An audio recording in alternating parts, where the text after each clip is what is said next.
Welcome to another unboxing of airsoft guns. What we have today is the P90 from King Arms and some magazines as well that I ordered, 5 extra magazines as well. So, P90, for those of you who don't know what one is, I'll show you in a minute. You can kind of see it on the box on the right there. But it's a very famous, very iconic gun made in the 90s. In fact, actually, P90 stands for Project 90. Actually, it was designed and launched in 1990.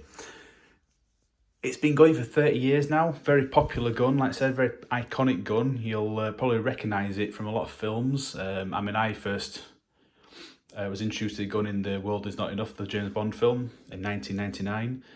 It's quite popular for being in Stargate. It's not something I've really watched before, but as I've been doing some research into this gun, it kind of came up that, you know, it's quite iconic in that sort of world. A lot of cosplayers use it. For me, what piqued my interest in this gun is I just love the look of it. It's that really nice little bullpup and quite covert design. You know, a lot of bodyguards, a lot of security services around the world use this gun. It's if you kind of look into things, it's very compact, very quick to sort of aim. It can be hidden under clothing. It's very popular. I've always liked this gun, but after having the Vector, you kind of realise that there's a certain quality for airsoft guns out there. Materials used, you know, licensing, branding, marks that they put on the guns. What I found with some of the P90s that I was seeing out in the field was they just looked cheap. You know, they looked bad quality, cheap plastic, looked like if you dropped it, it'd probably crack it. And it kind of put me off ever looking into a P90. Like, you know, the previous video with the Vector, you know, it's a perfect gun, it's brilliant, it's amazing, but, you know, eventually you want to try out more. And the P90 got my attention. It was it was between the P90 and it was between the MP7, which one I was going to get next. A friend of mine had just got an MP7, so I kind of thought, well, you know, let's move and get something new. So the P90 it was. I'd been put off by, you know, previous models, like I say, and when I started looking into things like the Tokyo Maru version, it's supposed to be one of the better versions out there, but, you know, they're well known for being quite plasticky. You know, they don't use a lot of metal in their sort of production in their guns, despite the fact they are very reliable. So I started doing some research and I came across this King Arms version. Now, there's kind of a few versions of the P90 over the years, but this one in particular, which I'll kind of come on to and I'll show you, this is the one where I sort of settled on, and trying to get hold of this was very, very hard. Eventually, one shop stocked it in the UK, so I couldn't resist, bought it, snapped it up. My problem with the P90s, the airsoft versions, were, like I said, they look quite plasticky. You know, if you're out on a sunny day, the light's bouncing off it, you can tell it looks like a kid's toy. I came across this King Arms one where the material that they've used, the plastic, is actually more like a nylon. So it's got this dense look. You know, it can scratch easy, but it's got this dense sort of black, realistic look to it, which you'll see in a minute. Same sort of thing with the Crytek Chris Vector video that I did previously, in that I'm doing this video because I couldn't really find too many videos on this. The closest I came to was a French video, which was really good, but, you know, I thought I'll get out there and show you guys what the P90 from King Arms looks like. Now this one, like I say, is this tactical version, special edition. There's only been 500 of these made. With this particular model, it pays tribute to the GIGN, the French Special Forces. Back in the 90s, there was an incident, a hostage situation, where one of the Air France planes was taken over. This was the gun that a lot of the team used as they stormed the plane. As you'll see in a minute on the markings, it's got that sort of wording in tribute to the GIGN. Very nice. So, like I said, we've got the boxing to do, and we've also got some magazines as well. Let's go for it. So the first thing I'll open up is the magazines. Now, I have actually already used the box for airsoft target practice. With these, I went for the mid caps. I believe they hold about 100 rounds. As you can see on here, they've actually got all the realistic markings from the real ones. Now the only difference of course is that the real ones don't have a little hole here, and the ammunition actually drops from here. Quite an interesting design. They actually load in sideways, but by the time they reach this side, they flip vertical and stack into the gun. So yeah, you've got some proper markings on there, like the bullet, the 50, when actually in actual fact this holds 100 BBs. Dense, solid, good quality plastic. I'm guessing you hold this switch here, yeah, that slides off the cap if ever you need to do any repairs or maintenance. Yeah, nice. 5 of those, one should come with the box, so that's 600 rounds in all. So let's get on to the main event itself. King Arms, so not a company that I'd heard of before. Yeah, the M3 Tactical, so obviously caliber 6mm BB. You've got 300 rounds in the mag capacity. I think that's actually incorrect. I think the magazine that comes with this gun is 100 as well. It's a mid cap because it's a special edition. It mentions there about using the 9.6. I'll probably run a 7.4 in this one. But yeah, nylon fibre, that's the difference. That's what I was looking for, so the better quality plastic used. Bio manufacturer now.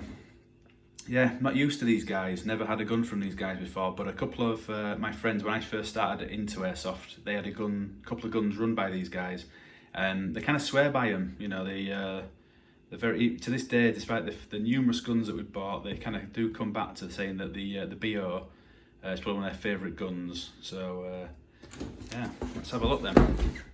Dying to get into this. I've had a look, but I've not had it out. So here we go. First thing we're greeted with, it's a lot easier lid to open than the Crytek, but the instruction manual, or should I say the manuel d'instruction. I'm guessing it's going to be all in French.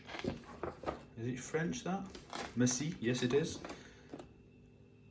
Oh yeah, it's all in French with very little, no English actually, and I can't read French because I'm an ignorant English person. A lot of pictures though, that kind of probably helps. I always like the exploded diagram on the back, it's very handy. You never know when you're going to need one of those. Not as nicely presented as the Vector, you know, the instruction booklet came in like a little plastic wallet.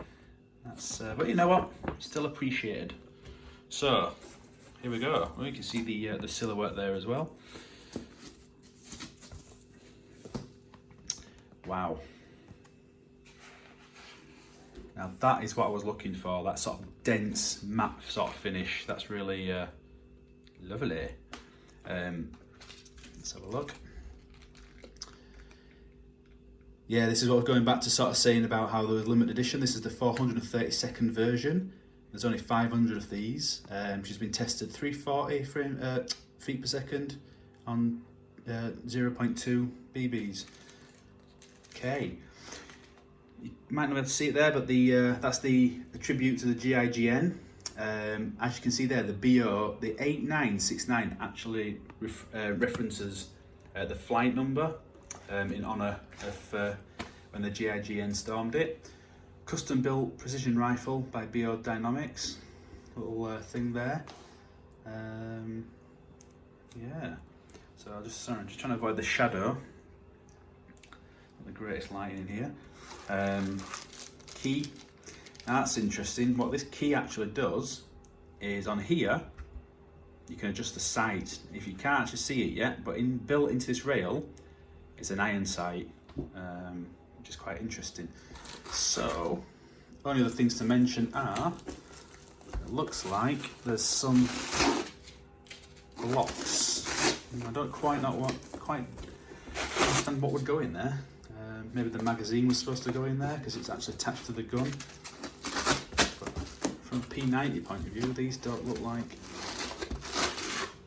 the type of shapes that match anything from the P90. So maybe they're using, maybe I'm being ignorant, maybe there is something, but let's get her out.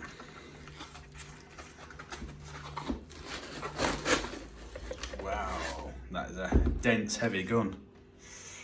So taking the magazine out, just so you can kind of see. It's the same kind of magazine there. Now, with these ones, very quick to load. Pull these two catches on the back here. Even one-handed you can do that, very easy. Very unique. Nice hefty click to it, very solid.